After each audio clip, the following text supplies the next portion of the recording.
Hello friends, आज का topic है सब्जेक्ट वर्ब एग्रीमेंट।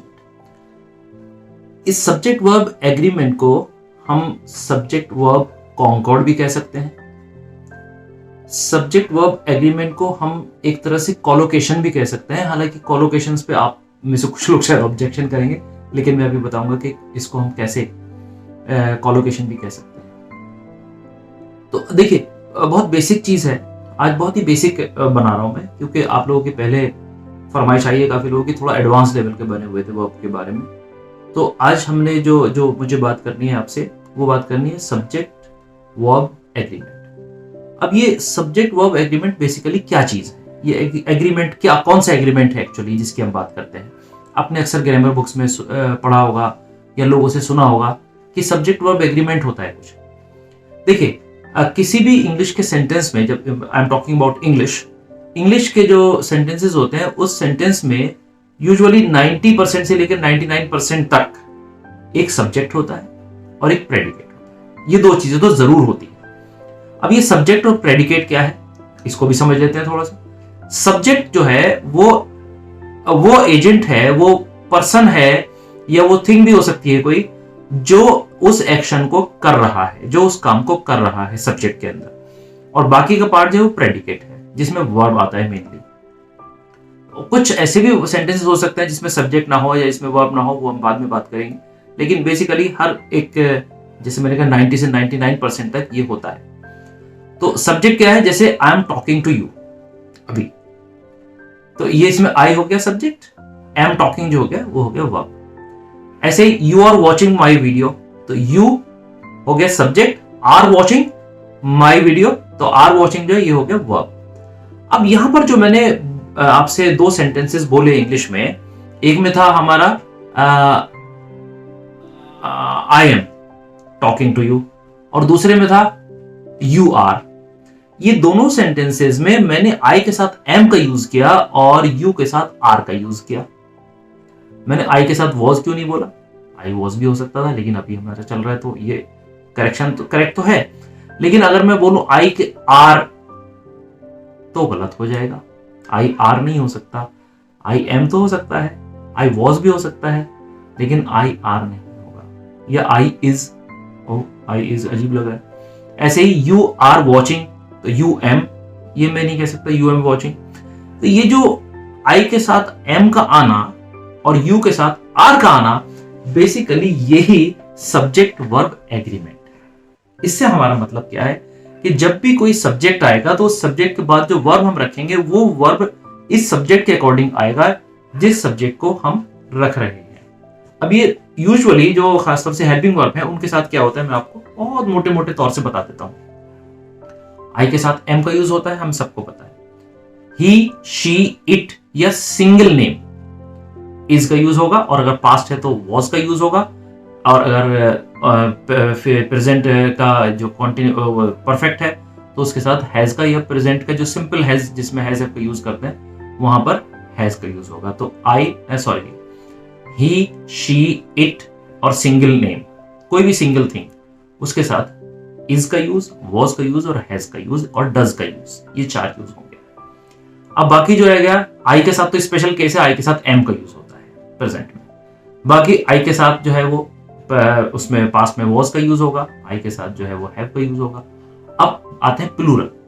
जो प्लूरल होते हैं, उन प्लूरल में हम क्या करते हैं कि यू भी एक प्लूरल ही माना जाता है। You, they, more than one, कोई भी चीज हो, मोर देन वन नेम्स हो, उनके साथ आर का यूज होगा, वर का यूज होगा, हैव का यूज होगा और डू का यूज होगा। मेनली मोटे मोटे तौर से ये बात है सब्जेक्ट वर्ब एग्रीमेंट की। जब हमने आई लिखा तो एम का यूज अगर प्रेजेंट है, तो हैव का use I have a watch, I have a pen, तो यहां पर आई के साथ हैव। आई हैज नहीं कह सकता मैं, ये वर्ब एग्री नहीं करता इसके साथ में, एंग्री करता है एक तरह से हम कह सकते हैं। तो वर्ब जो है वो अपने सब्जेक्ट के साथ एग्री करना चाहिए, दोनों का एग्रीमेंट होना चाहिए, दोनों का कॉन्कॉर्ड होना चाहिए, दोनों का कॉलोकेशन होना चाहिए।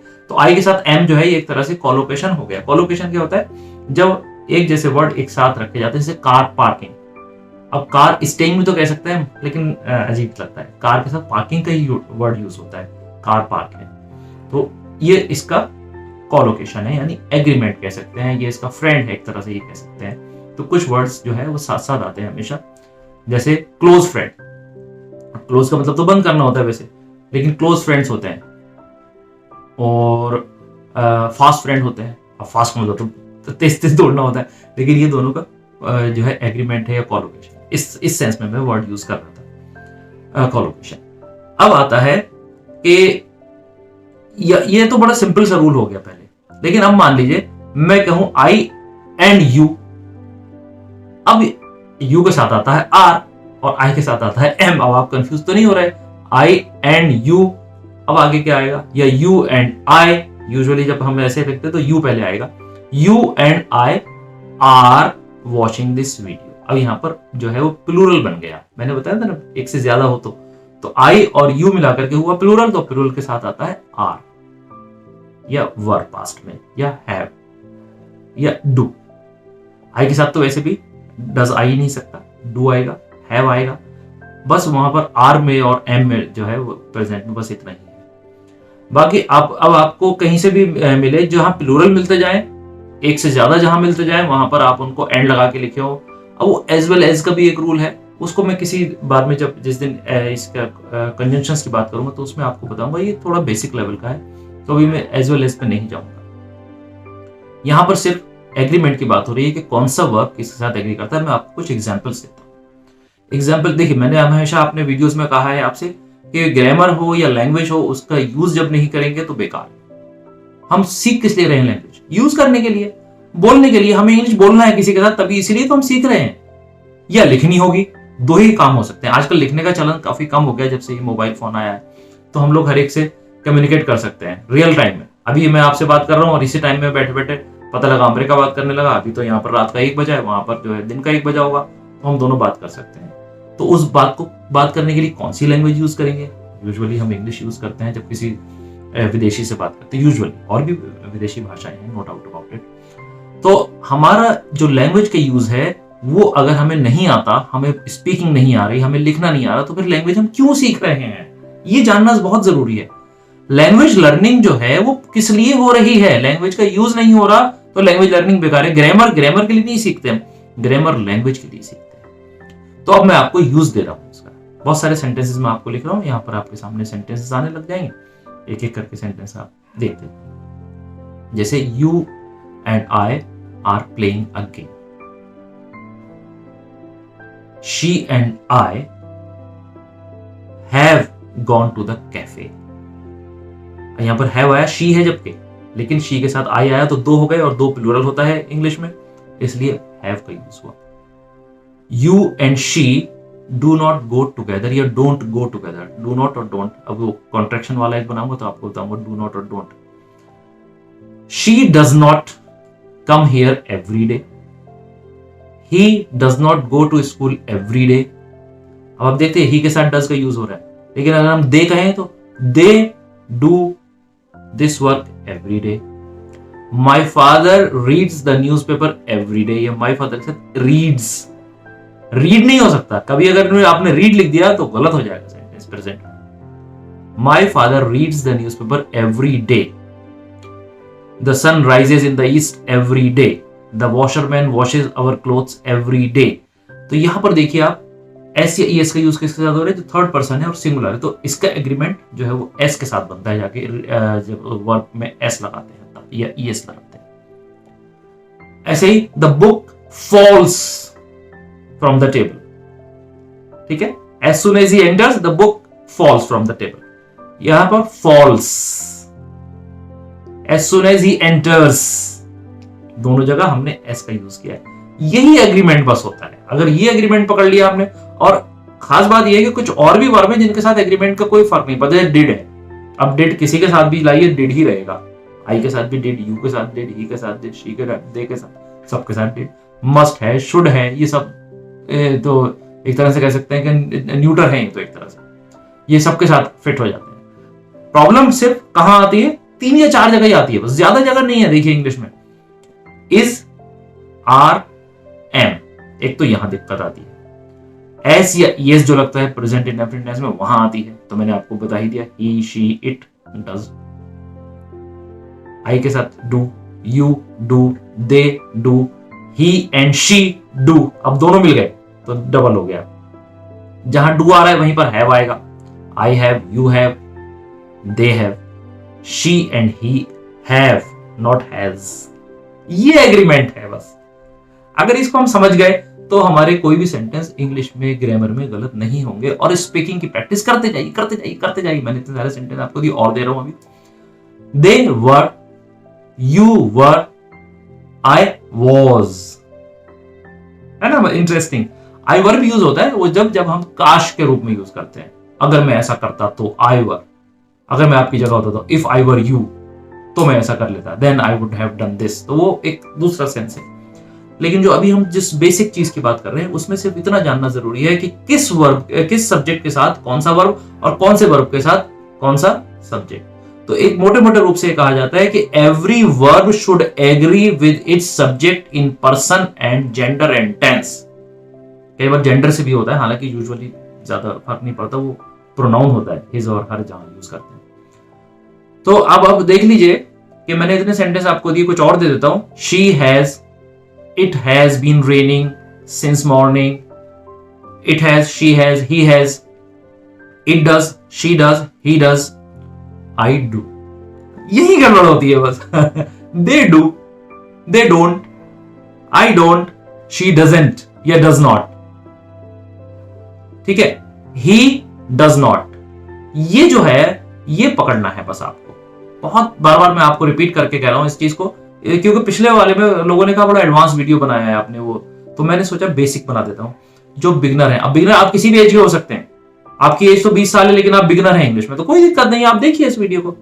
बिगनर का एज से नहीं होता कि भाई छोटे बच्चों के लिए बनाया, नहीं है, छोटे और बड़े के लिए नहीं है, ये बिगनर के लिए जो इंग्लिश को सीखना चाहते हैं। और सीखने की कोई एज नहीं होती। You can begin from anywhere, you can begin from any age, no problem at all, but try to learn.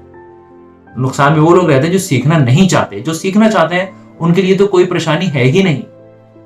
जो नहीं सीखना चाहते परेशानी तो उनके लिए है। तो आप तो सीखना चाह रहे हैं, इसलिए आप मेरा वीडियो देख रहे हैं। तो सब्जेक्ट वर्ब एग्रीमेंट में सिंपल यही करना है कि पहले जो हमने सब्जेक्ट रखा है, सब्जेक्ट कौन है जो काम को कर रहा है, उसके हिसाब से आप आगे, अगर एक से ज्यादा सब्जेक्ट है तो प्लूरल लगा दीजिए। प्लूरल वर्ब में कौन कौन से हैं मैंने आपको बता दिया। हैव है, हैड तो न्यूट्रल है सब में, वर है, आर है, डू है, यही है बस। बाकी सिंगुलर के साथ यूज होते हैं। ऐसे आईएस नहीं लगता प्लूरल के साथ। इतना छोटी सी बात है बस, बेसिक चीज है, इसलिए इससे ज्यादा मैं आपको आज नहीं, दूसरे वीडियो में इसका जो दूसरा पार्ट मिलेगा आपको, उसमें थोड़ा एडवांस लेवल के जब एज वेल एज आ जाए, जब नॉट ओनली बट ऑल्सो आ जाए, आइदर और नाइदर नॉर के सेंटेंसेस आ जाए, तब कैसे वर्ब का यूज होगा, तब एग्रीमेंट जो है थोड़ा सा गड़बड़ाता है।